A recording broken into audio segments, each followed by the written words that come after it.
ยียบหมองนี้แล้วมือนะพี่น้องโอ้ยไปวัดแล้วนี่เนาะนี่พี่น้องเพิ่นเอามอนปิดไว้นี่โอ้โหลูกแล่นยามมื้อคืนบ่ลกบ่ตกบ่นี่นะเวลาตกก็ตกแล้วเนาะเคยตกอยู่บ่โอ้ยบ่เว้าหยัง โอ้เหยียบหมองใดกระบวบนี่ไปวัดอะไรพี่น้องเอ้ยนี่โอ้โหนี่ผู้คุโคโอ้มี1 แก๊สเด้อนี่เด้อเอาไว้ต้มกินชามอันผัวเจ้ามาก็คือสิได้หลายมื้อเติบอยู่ดอกเนาะโดยอวยพร น้อย ต่อพันต่อสุขภาพแข็งแรง น้อย ขอให้ เจ้าว่าคนพิบาได้แม่เคยคนพิบาคนไปหา โมเมนต์นั่นนี่เลยแม่ไปหากินก็เอาเข่าไปนี่เอาให้ปลานกินนะ กินแหละพอ ไปนี่ก็เพื่อนแถวนี้พูดแถวเชียงแหลมพูดนี่ นั่นแหละจังหวะเนาะแม่นยุทธเจ้าของผู้ใหญ่เนี่ยอดได้แล้วเจ้าของเนาะร้าน แถ นี่ วนี้โคก็ไม่ได้ไกลๆ โอ้ยโมเมนต์มาพี่บ้าได้อื่นโมเมนต์มาพ่วงดอกพี่บ้าเอาเข่าไปให้ร้านกินนี่แหละ ว่าพิบาแม่คนพิบาได้ไปในแบบนี้มันว่าก็ยามันน้อง บริปันได้เราบริกินแล้วเมื่อกี้จะบริยินบ่ปัน บ่ข่อยเอาทั้งพื้นเด้อข่อย นะ เด้อ คอยคุณผู้ชมเลยนี่คุณผู้ชมมานี่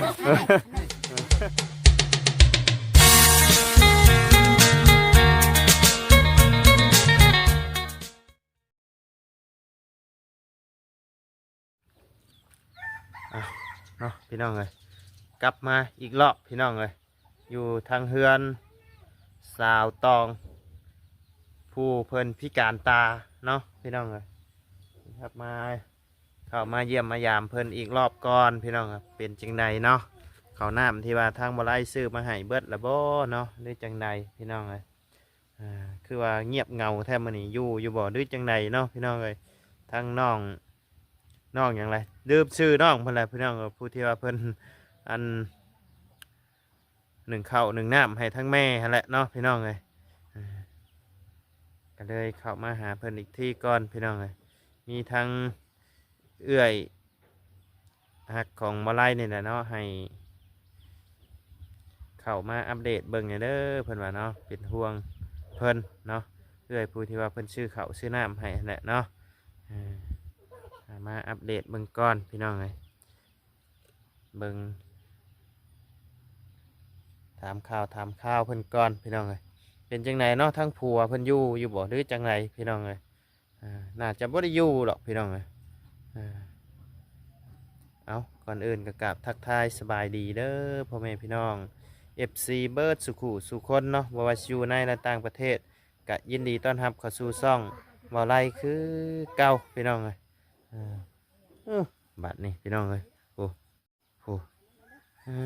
ใช้จูงออกแหละแทะพี่มาอยู่ห่มพี่เข้ามาพี่อยู่ห่มนี่อยู่ห่มเอาสบายดีเด้อ ไปดิ ใช้น้องผู้เพิ่นนั่นน่ะเพิ่นไปใช้น่ะ ไปหาเห็ดนำแม่เฒ่า ไปหาเฮ็ดน้ำไม่เท่าได้ลูกชายน้อยจูงบัดนี้ เออ โอ้ยน้อยยังดีแต่ว่าเพิ่นฮู้จักจูงเนาะ โดย ต้มยังฉันในหม้อหนึ่งไง นะฮะ โดย หน่อไม้แม่เฒ่ามาชง หน่อไม้ไม่เท่ามาส่ง แม่เฒ่าอยู่นาสักขุพุ่นมาส่งหน่อไม้ ป้ามาส่งฮอดพี่บ่ โดย อยู่กับลูกชายน้อย2 คน โดย ลูกชายน้อยนี่บ่จูงไปจูงมานี่กะ โดย โอ้ยเก่งเลยนี่กะเนาะอ่า ไปตักน้ำกระจุง โดย น้ำในนี้มันเพแล้วเด้ เพแล้วบ่น้ำในนี่นะ โดย โอ้ยเพแล้วพี่น้องเอ้ยบาดนี้ เพแล้วก็ แหม นี่แล้วบัดนี้ แห้งทุกข์เท่า แล้ว ไหร่ ก็ลูกจุง อืม ไป เพแต่หึงนะบ่เพแต่หึงนะบ่ เบิ่งแล้วละเพนะ เอ้าผัวเพิ่นบ่ได้กลับมาบ่ซะ เราไปนอนเลยไปเมาเวกอยู่เซโปนพอ โอ้ไปชิโปนพูไปได้จักมื้อแล้ว กำลัง3 มื้อ 3 มื้อโอ้ยเนาะพี่น้องแฮงลำบากเขาแต่ละมื้อว่าผัวก็บ่อยู่โอ้ยเนาะพี่น้องไปตักอยู่หนองนี่บ่ พุ่นละน้ำอยู่น้ำรวมพุ่นละ น้ำรวมพู โดย ป๊าดโต ลูกมาทำน้อยแล้วจูมแล้วก็เอื้อย ม ลูกชายจูงแม่เป็นผู้ห้าบโอ้ยเนาะพี่น้องเอ้ยมื้อนี้ทั้งน้องหยังไงอันลูกชาวเจ้าน่ะเพิ่นชื่อจังไดนะ นางพล นางพลฝนบ่ โดย อันผู้ที่หนึ่งเข้าให้นะ โดย ชื่อฝนเนาะ โดย อืม ไปหาเห็ดแม่เอ้ยอยากกินเห็ดแม่เฮาไล่ไป เนาะ นำยาได้แม่ นี่เจ้าจับไม้ไว้ให้ข่อยหน่อยนี่เจ้าจับไปเด้อเจ้าจับใส่ปากเจ้าเด้อจับเวลาจะเว้าน่ะเจ้ายึงเข้าใกล้ๆปากเจ้าเด้อ โดย อยากกินเห็ดก็เลยขอแม่ไป อยากไป อ่า แม่เอ้ยว่าไปเนี่ยเด้อแม่ว่าเฮาอยากเลยเฮาไปปะเจ้าก็ได้แม่เอ้ยวะ หน่อย อยากกินนี่เลยแม่เอ้ยวะ พ่อกับบ่อยู่ช่ำเนาะ พ่อก็บ่อยู่ โดยโอ้ยเนาะพี่น้องพ่อเพิ่นกับบ่อยู่ซ้ำทางน้องกับบ่อยู่ บ่อยู่หมดอาย อ้ายไปใช้ใช่อ้าย อายก็ไปเลี้ยงงัวหญ้าหั่นแหละ อ้ายไปเลี้ยงงัว งัวหญ้าให้ไปเลี้ยงให้แล้วก็ไป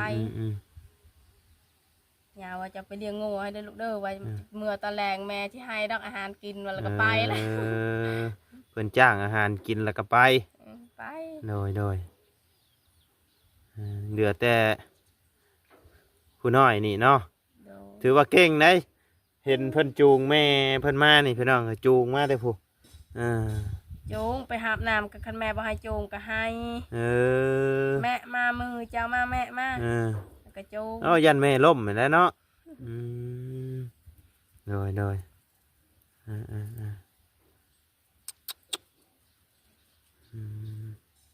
มือได้เพิ่นสิลงมาบัดนี้ผัวเจ้า บ่จักแหละจากมือใดละ ยังบ่จัก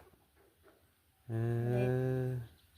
บ่มีโทรศัพท์ โทรศัพท์กับบ่มีโทรหากัน บ่ได้มีอีสัง แต่ทางผัวเจ้ามีบ่ทางผัวเจ้าน่ะโทรศัพท์มีอยู่บ่ หมู่เขามีแล้ว หมู่เขามี ก็ไปนำกัน เออสิโทรหาก็บ่ได้เนาะ โดย ไปโดงเครื่องอยู่เชฟโปน โดย เออ ปลูกวิกเขาจ้างว่า10 เฮกตาร์ไปจักละ ไปปลูกไม่วิกบ่ โดย อืม คุมหนึ่ง2,000ว่าเมาไปจักน้ำ คุม จัก 2,000เราก็ไปฮอดเชฟโปนพุ่นเนาะไปทั่วทีปนะเนาะหมองไรมีงาน ไปแหละ ไปพี่น้องเอ้ย ไปตามเฮาบ่มี โดย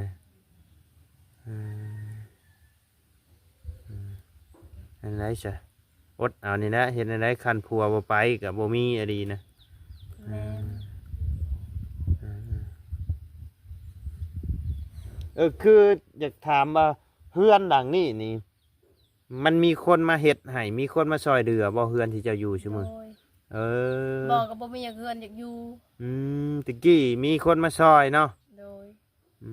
ก๊อกนี่ก็เพิ่นมาซอย เพิ่นมาซอย แต่ว่าชุมบัดนี้บัดฮักแล้วพี่น้องเอ้ยนี่ หักหมดแล้วทางในพวกจนว่าเหยียบก็หักจน เจ้าจื้อเสียงข่อยอยู่บ่ จื้ออยู่ ไผข่อยจื้ออยู่บ่ บ่าวไล่ เมาไล่เพิ่นจื้อได้พี่น้องเอ้ยผู้ที่ว่าเอาเข่ามาให้มื้อนั่นแหละเนาะที่ว่าเหยียบเพื่อนเจ้าฮักมื้อนั่นแหละเจ้าห้องว้ายเด้อนะ เพิ่นตื่น อย่ามาตบลงเนาะ เพิ่นตื่นนะพี่น้องเอ้ยโอ้ยเราอะเราตกใจเออ ยันว่าตกลงแต่เฮือนอีกเนาะข้าวให้ตกอีกโอ้ยวะ โดยหักกวบเลือดเฮือนแล้ว จักเนี่ย นอนที่ถูกนำเนาะเพิ่นให้สุขภาพแข็งแรง โดยฝนก็ตกอยู่บ่ชั่วมื้อนี่อยู่ทางบ้านนี่ บ่ได้ตกหยังนะ ยังบ่ตอนตกเนาะ โดย แต่ว่าช่วงนี้ก็ช่วงหน้าฝนนั่นละพี่น้องเอ้ยฝนตกมายามใดมันสาดเข้านี่ก็เปียกไปแล้วนี่เนาะ โดย แต่ว่าหลังคานี่ยังไหม้อยู่พี่น้องเอ้ยเนาะ มีแต่ไม้48หมด หลังคานี่ยังไหม้อยู่เพิ่นสิมุงนะหลังคานี่เนาะแต่ตะกี้นี่เป็นไผ่หญ้าบ่ตะกี้นะ พ คืออันนั้น เพื่อง เพื่อง เอ บ่แม่น อ ยามีแต่เฟืองแล้ว เป็ ก็ น เวลาฝนตกก็เปียกมาละ อืม แล้วก็เฮือนก็ไม่วิกก็จะว่าสิล่มเลยละเฮือนนะ ม จนบ่มีหยังแบบว่า โดย ผ้าแคบก็มีแต่ผ้าแคบใบตองหั่นแหละ เออ ไม่มีอีหยัง อืมโดย ตะกี้จนว่านับแต่ส่งเสื้อฟ้าจนเปียกมาละจนบ่มีหำมงอยู่ เวลาฝนตกเวลาลมมาแล้วก็แล่นละ โดยแล่นไปขอชนน้ำเพิ่นเพิ่นเลยติ เวลาเศร้าพุ่นแหล้วจังเมื่อ โดยอืม เถื่อเมื่อก็เปียกจนบ่มีหมองนอน โดยเปียกแล้วพี่น้องแต่ว่าบัดนี้นี่ดังในดังค่านี่ มันบ่หัวเนาะแต่ว่ามันชาร์จแบบนี้เนาะ มัสะ มันชาร์จเข้าพี่น้องเลยเพราะว่าพากระจาดนี่มันมุนมาละ มันโดน ทางนั่นเพิ่นเอาเป็นใบตองอ้อมเอาใบตองนี่คันว่าอยู่ได้มันอยู่ได้จักปีเอาใบตองขัง มันบ่ได้อยู่ปีแหละลูก อืม เขา ดูกเจาะดูกฉีกเนาะ ก็บ่ได้ฮอดปีแล้ว อืม ใส่จนบ่ฮอดวังใดนิดนึง ฉีกเบิด เออ ดูกก็กำลัง กำลัง เล่น ดื้อก ำลังลื้อพี่น้องเลย บ่ฮอดใส่ น้อยคือดินหมองเจ้าอยู่นี่เพิ่นแบ่งให้ชุเจ้าเรียบร้อยแล้วเนาะ โดย เป็นดินของชุเจ้าเองแบบนี้เนาะ โดย ใครอยู่พี่น้องเลยเป็นเห็ดหัวอ้อมไว้แล้วพี่น้องเลยนี่ผัวกับไปงะไปเวียกได้2-3 มื้อเลยติ โดย ก๊อกกะฮักบาทนี่พี่น้องเลยโอ้ยถูกเท่าไรบ่แห้งซ้ำไปลำบากเท่าไรบ่แห้งอันนั้นพี่น้องเลย ประสบไปกับประสบตอนนั้นเลย เฟแล้วก็เลยบ่ได้บ่เป็นแป้ง แบต นี่ แบตไอ้ท่อตัวมันอยู่ในหันน่ะมันดุบลงดุมเลยบ่ โดย เออ มันลง มันหักลงลุมเลย โดย บ่ได้ให้คนในบ้านเพิ่นมาเบิ่งให้บ่ สิให้ไผเด้เบิ่งให้ อืม ให้เขาเบิ่งเดี๋ยวนี้ไผก็ไปเฮ็ดเวียกมันเขาสิสละเวียกให้เจ้า ดึงขึ้นมาเบิ่งจักว่าได้ก็จัก แล้วก็ประสบเงินก็บ่มีสิแปลงก็เลยผัวก็ไปแล้วบัดนี้ ผัวก็ไปเนาะ โดย อืม ว่าเฮ้ยจะไปรอดว่าอดพยายามหาตักในนี่แหละว่า อืม พาลูกนี่แหละ อืม แล้วก็ ตอนผัวเจ้าไปมันหักแล้วบ่ โดย แต่ก็เลยให้ผัวไปหาเงิน อืม แสดงว่าผัวเจ้าเพิ่นเบิ่งแล้วมันเอาขึ้นบ่ได้เนาะ โดย ท่อตัวเฮาดึงสูบอีกอย่างนั้นมันหักลงลุมหัน ทอก็วาวหันเด้วาวลุมฮะ อืม มันสรุปเขา อืม เลยแบบคันว่าเฮาสิได้ขึ้นเฮาก็สิมีเงินเนี่ยคันเฮาบ่มีเงินเฮาก็ไปขึ้น เอาดึงขึ้นช่องสิได้เท่าบ่ ได้เนาะไม่มีไม่พร้อมแล้ว อืม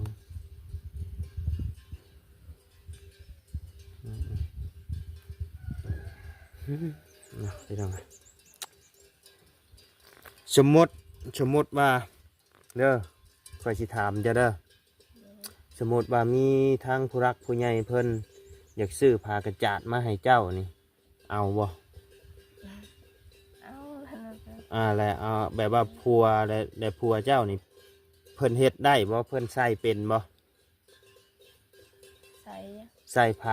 ผ้ากระจาดอ้อมไอ้เฮือนนี่ขังเฮือนนี่เพิ่นใส่เป็นอยู่บ่ ปลากระจาดไม่ได้ เอ้าผ้าขังนี่แหล้วนี่ผ้า ปลาเป็นนี่ฮะ ผ้าแบบนี้ ใส่เองได้แล้ว ใส่เองได้บ่ โดย ได้ใส่เอง ได้เนาะ โดย อันเพิ่นชื่อมาขังนี่เบิดได้เบิดจักแผ่นนี่ทั้งเบิดนี่ทั้งเบิดทั้งมวลนี่ เป็นนี่เบื้องนี่คือว่าซอง เบื้องนี่2บ่ เบื้อง 2 3พุ่นเด้อนี่2 สาม 3 3นี่ เออ เบื้องนี่3นี่ เบื้องนั้นเลยเบื้องนั้น 3ประมาณ10ปลายแผ่นเนาะเพิ่นเฮ็ดไรเนาะ โดย เอามาเลยอยากเห็นแล้วมันในนี่หั่นนะมันในนี่หมดเลยก็เลยคันผู้ใหญ่เพิ่นสิชื่อให้แหละเฮ็ดได้อยู่เนาะ โดย เพิ่นสิมีเวลาเฮ็ดอยู่บ่ มีเวลาเพิ่นมาพุ่นละ อืมบ่ซื้อมาแล้วก็อยากให้เพิ่นเสียสละเวลาเฮ็ดนะจักมื้อย่านแบบว่าเอาซื้อมาปะไว้ดนย่านปวกย่านหยังกัดนะอ่าได้อยู่เนาะเพิ่นเฮ็ดเป็นอยู่เนาะ โดย อ่า มีแต่เพิ่นเฮ็ดเองและอันนี้ เพิ่นเฮ็ดเองเบิดบ่นี่นะ โดย โอ้ดีแล้วซะ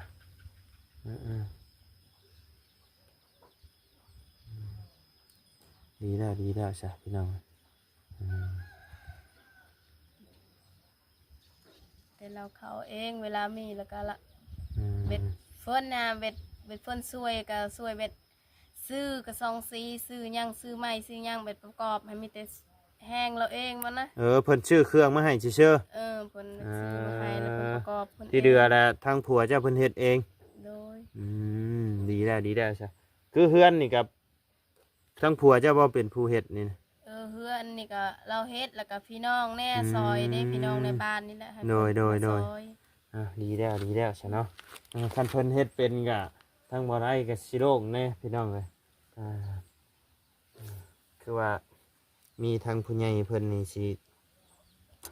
อยากซอยทั้งเรื่องผากระจาดเนาะแต่บ่ฮู้ว่าสิเบิดจักแผ่นพี่น้องเอ้ยเดี๋ยวจังหน่อยว่าไล่สิไล่เบิ่งคันเฮาต้องไล่เบิ่งก่อนพี่น้องเอ้ยคันเฮาซื้อมาเกินมันก็เสียถิ่มเปล่าซื่อๆเนาะ แม่ คันเฮาซื้อมาบ่ครบก็สิได้เสียเวลาออกไปซื้ออีกหั้นนะ โดย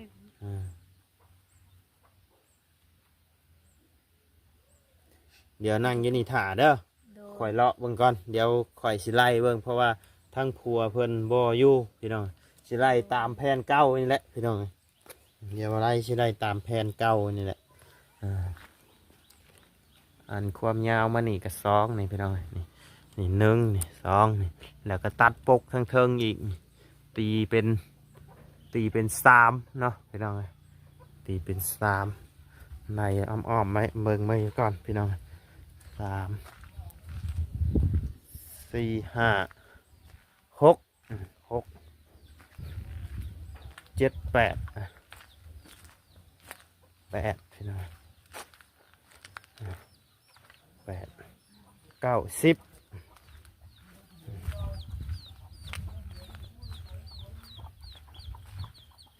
11ตัดขึ้นเทิงอีกเป็น12เนาะ12 13 14 15 16 17 18อ๋อ18แผ่นพอได้พี่น้องประมาณ18แผ่นเนาะประมาณนี้พี่น้องเพราะว่ามันยาวมันอ้อมแล้วก็กั้นม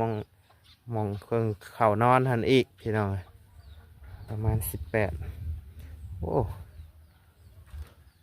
แพงอยู่ได้นักอยู่ได้พี่น้องแต่ว่านี่แหละพี่น้องเลยแปลนเฮือนเพิ่นนี่โอ้เด้อเนาะไปเบิดได้นี่ หมดเลยหักหมดเลยนะ โอ้ยพี่น้องเลย เหยียบเลยก็จนว่าจะหมดเลยแล้วสิตก นี่ คันว่าเข้าพอแค่ไปจะเสียเข้าได้หรือบ่แล้วแปลนทันหมดแล้ว เนาะแป้นเบิดได้พี่น้องเลยโอ้แห้งนักกว่าผากระจาดอีกได้นี่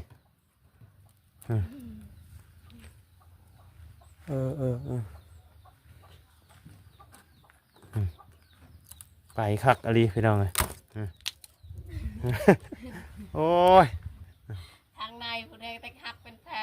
น หักเลยบ่นะ เออ เออจะเปิดไว้อยู่บ่เจ้าเปิดไว้อยู่บ่เฮือนจันอันค่อยคอขึ้นเบิ้งได้บ่ เบิ่งรถขึ้น ขออนุญาตขึ้นเบิ้งเนี่ยเด้อ โดย นั่งถ่ายอยู่นี่เด้อเจ้าเด้อ กระมอนอัดนะก็จะเป็นแฟน หม่องมอนอัดน่ะเป็นแพนเนาะขออนุญาตขึ้นเบิ้งเนี่ยเด้อพี่น้องเลยอึ๊บนี่พี่น้องเลยเบิ่งกัน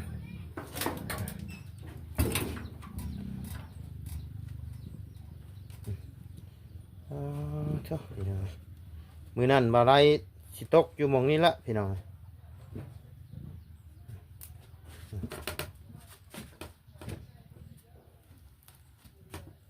นี่บ่ไรเหยียบหมองนี้แล้วมือน่ะพี่น้องโอ้ยไปเบิดแล้วนี่เนาะนี่พี่น้องกับเพิ่นเอามอนปิดไว้นี่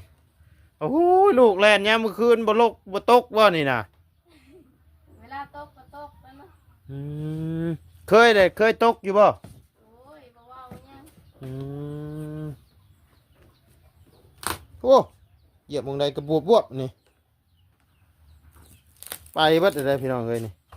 โอ้โหนี่โอ้คุโคโอ้ เถอะเจ้าบ่ได้มีหมอนบ่นี่นะหมอนกับบ่มี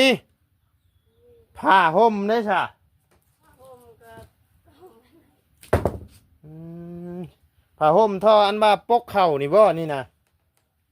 ไฟโต อืมหมอนกับบ่มีเลยพี่น้องเลยนะเออ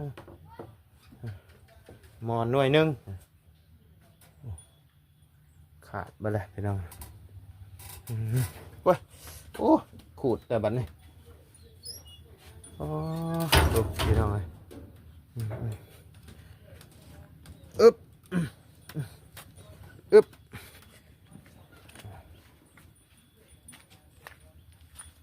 เบิดแต่ว่ามีชื่อมาให้มื้อน่ะ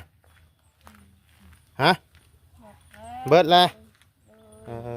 ยังไข่ไก่6หน่วย ยังไข่ไก่6หน่วย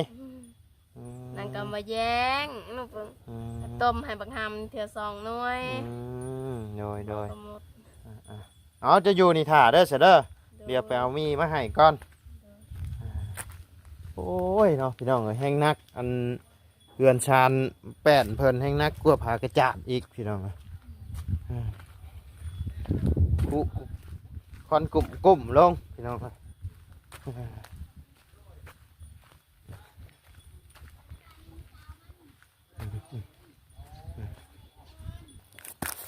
ไปพี่น้องเลยทางนั้นบ่ได้ชื่อว่ามือนั่นเบิดแหละพี่น้องเลยเอาให้เพิ่นเป็นแก๊สเลยพี่น้องเลยบ่ไล่กับอีโตนเพิ่นเนาะพี่น้องเลยไปใส่บุเป็นผัวกับโบอยูพอบ่ได้ให้เพิ่นไปต้มกับ3ผัวเพิ่นมาเนาะพี่น้องเลยเอาชีวิตแบ่งให้กับยันบ่าให้เพิ่นเป็นแก๊สใช่พอได้เพิ่นไม่กินเด้อมีเด้อมี1แก๊สเด้อนี่เด้อเอาไว้ต้มกินชามอันผัวเจ้ามาก็คือจะได้นายมือเติบอยู่ดอกเนาะ โอ้ยพอ หน่อย ต่อพันต่อสุขภาพแข็งแรง หน่อย ขอให้บ่ให้บกเป็นหาดบ่ให้ขาดเป็นหวังสันติสุขเทลงมา หน่อย ให้ครอบครัวอุดมสมบูรณ์ลูกเอ้ย หน่อยสาธุเนาะก็เป็นเงินทั้งเอื้อยหักของมาไลนี่แหละเนาะพี่น้องที่ว่าเพื่อนฝากมาไว้ให้มาไลแบบว่ามาไลไปทายหมองนั่นหมองนี่หมองที่ว่าเพิ่นทุกข์เพิ่นยากกะซื้อติดไม้ติดมือมาเนาะพี่น้องเป็นครั้งเอื้อยหักของมาไลเอื้อยคำแพงดวงพระไสยจักรเนาะทางมาไลก็ต้องในนามต่างหน้าที่เป็นสะพานบุญให้เอื้อยมาโดยตลอดก็ต้องขอบบุญขอบคุณทั้งเอื้อยคำแพงหลายๆเด้อเนาะที่ไว้วางใจให้ทั้งน้องเป็นสะพานบุญให้ก็ขอให้เอื้อยอยู่ดีมีแห้งความเจ็บบ่ให้ได้ความไข่บ่ให้มีเด้อเนาะปรารถนาสิ่งใดก็ขอให้ได้สมความมุ่งมา่ดังปรารถนาบ่ว่าเสียธุรกิจการงานอย่างก็ขอให้เฮงๆปังๆร่ำๆรวยๆตลอดปีและตลอดไปเนาะและที่สำคัญก็คือขอให้สุขภาพร่างกายพร้อมครอบพร้อมครัวเนาะเงินที่เอื้อยให้มาทั้งน้องก็ขอให้กลับไปหาคืนหาเอื้อย100 เท่าพันเท่าเด้อเอื้อยเด้อสาธุเนาะ 100,000 ต่อ โอเคเด้อเด้ออันเจ้าชื่อตองเนาะ โดย สัตว์ตองมีแต่ว่าขั้นนั่นแหละ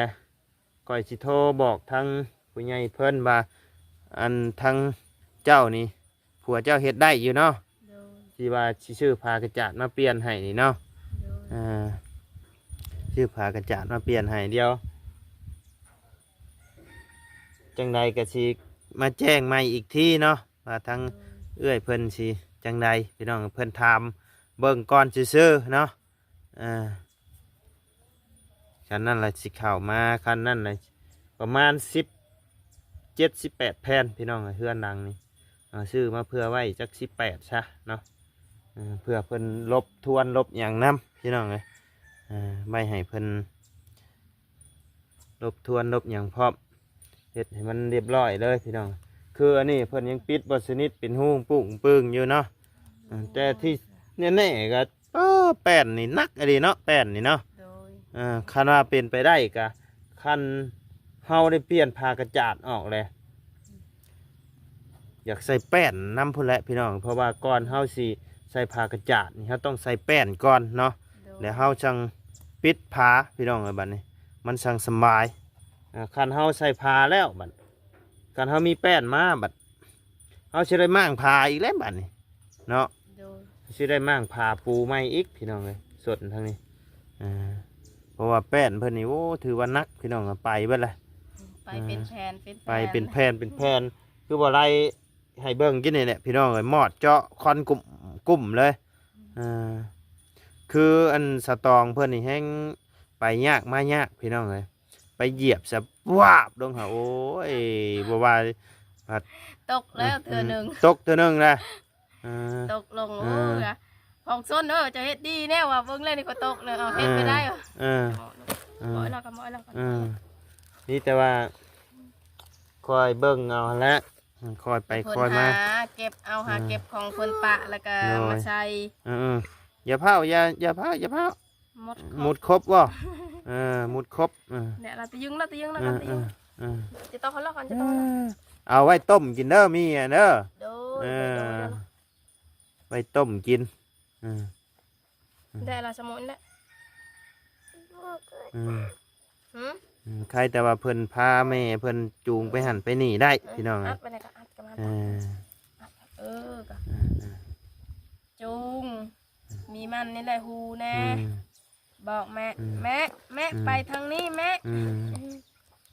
เบิ่งเงาแล้วเวลาย่างในเฮือนในชานกะเจอกี้กัน พิการตายังมาพิการแข้งอีกแห้งสิไปยากแล้วบาดนี่แข้งหักขาหักแล้วโอ้ยแห้งลำบากเข่าก็เก่าแล้วพี่น้องเลยบ่แม่นลูก ลำบากแล้วลูกก็บ่เห็นบ่แม่นลูกสาวเจ้าบ่มาฮะคือแท้ผู้พี่น้องย่างมาแล้วผู้แม่นบ่รอรุ่นกันเบิ่งก่อนพี่น้องเลยคันบาซีแม่นเด้ผู้เบิ่งก่อนพี่น้องเลยเพิ่นสิไล่บ่เฮ็ดเนาะคันสิแม่นเด้ถ้าเบิ่งดุนเบิ่งเพิ่นย่างเข้ามานี่แหละพี่น้องเพิ่นไปแต่ลนนะบ่ไปจนแต่เช้ายันแม่นแล้วซะนี่เบิ่งท่าย่างคืออยู่นี่โอ้ยแม่นแล้วนี่เห็นเด้แม่กินฮอดอยู่จะเอามาไปได้แม่ว่าอยากได้แม่เฮ็ดได้สิอยากเนาะหมู่ไปเห็นหมู่วัดหมู่ได้กินแกงเฮ็ดแกงหยังบัดมาบัดของมาได้กินข้าวแต่จ้ำแจ่วเนาะเอ้ยแม่นแล้วหัน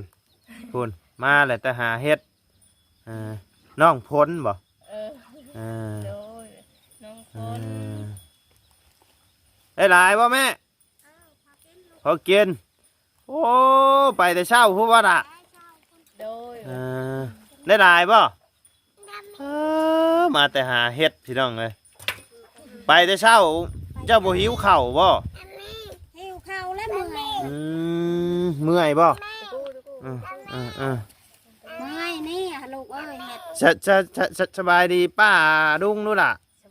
สบายดีดูเมื่อยเบ้าจะบ่ออกเนาะหิวข้าวแห้งโอ้ยใช่น่ะเบิ่งฮะป้าโธ่แม่นเบิดบ่นี่นะเฮ็ดเพาะพายเฮ็ดเพาะหนังนี่เพาะพายบ่มีเฮ็ดเพาะหนังบ่แม่เพาะพายเพาะหนังเจ้าหาขายหรือหากินนี่กินนี่เลยหาลูกหลานกินนี่ทายก็ทายกินก็กินนี่เพาะหนังเท่าไรนี่นะบ่จักในว่าลูกฮะเอาต้องเบ้าได้แม่เจ้า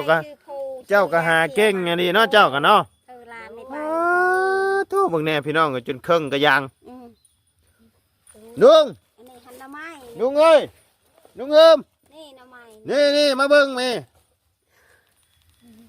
มาเบิกเห็ดแม่นี่ มาเบิ่งเฮ็ดนี่โอ้พี่น้อง แม่ เอ้ มาย หาเห็ด จนเต็มกระยัง น้องพลไปหาเฮ็ดมาเบิ่งแน่น้องเพิ่นไปหาเฮ็ดมาน่ะเบิ่งแน่จนเต็มกระยังนี่เฮ็ดเพาะ แม่แม่น้องไม่ได้ละ เห็นไหนลุง เห็ดว่าเห็ดอ่าน เห็นอยู่มันเห็ดเพาะฝ่ายนี่นะ นี่เฮ็ดเพาะนางนี่ เห็ดเพาะนางตัวนั้นบ่ แม่ เบิ่งอีละ ไปแต่เช้าโอ้โห กินแล้วเข้านะลูก ยัง อ้ายอันนี้มีทั้งฝ่ายทั้งหนังคือกันอันนี้ก็ได้ เพราะหนังนี่พาย หนังกับหนังเอาหนังกับหนัง หนังนี่พายแม่ก็แยกนี่ หน่อยนี่เพราะพายนี่ก็มันยังอ่อนก็แช่ แต่เฮ็ดเพาะผายบ่ปานใดข่อยกันเฮ็ดเพาะนางนี่โอเคอยู่ อันนี้ไปหาในหุ้นนู่นนี่เฮได้นี่เนาะ อืม มันเฮ็ดเพาะผ่ายมันสิอยุ่นหุ้นนู่นนี่เฮเมื่อนี่ก็วิธีล่างมันก็บ่ได้ยากหรอกเฮาเอาเกลือใส่แช่เกลือ ใช้เกลือก็ล่างเฮาล่างใช้ชเวงก้อนเฮาล่างใช้ชเวง แช่เกลือให้เฮาล่าง ใช้เกลือก็บ่ยากกินกัน โอ้โหคือเฮ็ดเพาะหนังเบิดนี่ เนาะ เนาะ คัก อันนี้นี่คายเท่าไหร่แม่นี่เขาคายแบบได้นี่นะ บ่ได้ขายกินนี่ เอามากินนี่นะเฮาก็อยากอยู่แต่เฮากินเฮาว่ามันบ่แซ่บเฮ็ดเพาะมันเจ้านั่น บ่แช่ก็กินลูกนี่นะกินกินอาหารเป็นบ่มีไปหาขี้ดินแม่กินขี้ดินเป็นก่อน บ่เมื่อยบ่ลูกเมื่อยบ่ ชวนร้านนี่ไป จนเว้าบ่ออกปกติเว้าเก่งได้นี่อืม หน้าเป็นชีด หน้าจนชีดเบิ่งกว่าหาหิวข้าวอืม ปกติปากนี่โอ้ เออ เมื่อยแห้งอะไรล่ะ อันนี้เจ้าก็บ่ได้พาบ่ได้เอาข้าวเอาน้ำไปให้ร้านกินบ่ บ่ น่ะ ได้เอาแหละ เอาซะเดียวตั้งกล้องไว้นี่ก่อนพี่น้องเอ้ย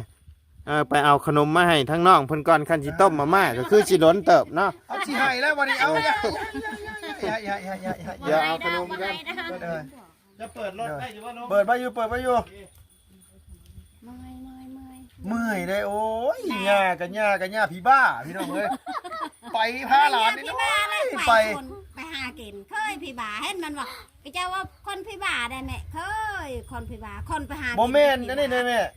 ไปหากินก็เอาเข้าไปนี่เอาให้หลานกินนะ กินแหละพอ ไปนี่ก็เหมือนแถวนี้พุ่นแถวเชียงแหล่พุ่นนี่ นั่นแหละจังว่าเนาะแม่นยุเจ้าของผู้ใหญ่เนี่ยอดได้แล้วเจ้าของเนาะร้าน แถว นี่ นี้เขาก็ไม่ได้ไกลๆ โอ้ยบ่เป็นมาพี่บ้าได้ออื่นบ่เป็นมาพ่วงดอกพี่บ้าบ่เอาเข้าไปให้ร้านกินนี่แหละ ว่าพี่บ้าแม่คนพี่บ้าได้ไปในแบบนี้มันว่าก็ยามันที่พ่อมานั่งอยู่ บ่ไรต้มหม้อยังสาหม้อต้มยังสาน่ะ ต้มหน่อไม้เราอะ เป็นวันต้มน้ำร้อนนะเอา น้ำ อัน ไม่ นี้ ใน ให้ร้าน วันนี้ท่านแม่ไม่เท่ามาเท่ามาพี่บ้า เอาล่ะเอา ไอ้เจ้ากัน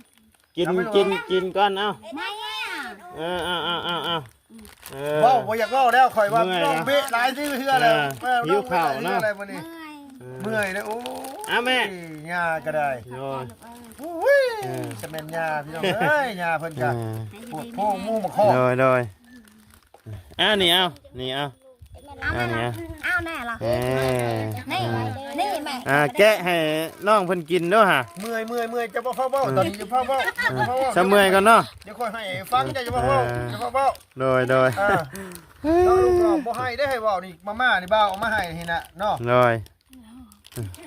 ชูเขาเป็นคนรวยเขาคนทุกข์มันต้องชู คนทุกข์นี่ไปกัน โดยเขาก็ทุกข์คือกันนะตะกี้ก็ทุกข์อยู่ดีได้แม่เขาก็ได้ เดี๋ยวนี้ลูกยังฉนกแหละแม่นี่ทุกข์เท่าตายเลย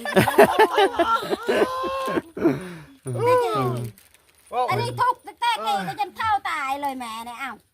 ทุกข์ไปให้ เท่าใช้เท่าแล้วเท่าซื่อๆแต่ว่ายังบ่ทันตาย ไปหาเลี้ยงลูกไผ่ตาบอดอีกนะลูกไผ่ก็ได้ เลี้ยงลูกใครตลอดนี่ เขาอยากอยู่ได้ว่าจากใจได้ว่าเขาอยาก กินยาก็กินลูก ขายบ่ ก็ได้แม่ให้ บ่นะขายด้วยนะ เจ้าเอาผสมกับนี่มาเขาสิซื้อเอามาผสมมาผสมมาแม่ไหมเดี๋ยวเอาไปชิมเมื่อล่างซื้อเอาซื้อเอาเงินให้เจ้าดอกเอาให้ด้วยนะ100,000นี่เอาบ่ต้องเอาลายเด้เอาหอยเจนึง ถูกละลูกเอ้ย เงินกับเงินเขาอันนี้ก็ได้บ่เงินเจ้าของดอก คือกินเห็ดนั่นแหละเงินเขาให้ อ๋อพี่น้องเลย กินน้ำแม่ เมื่อนี่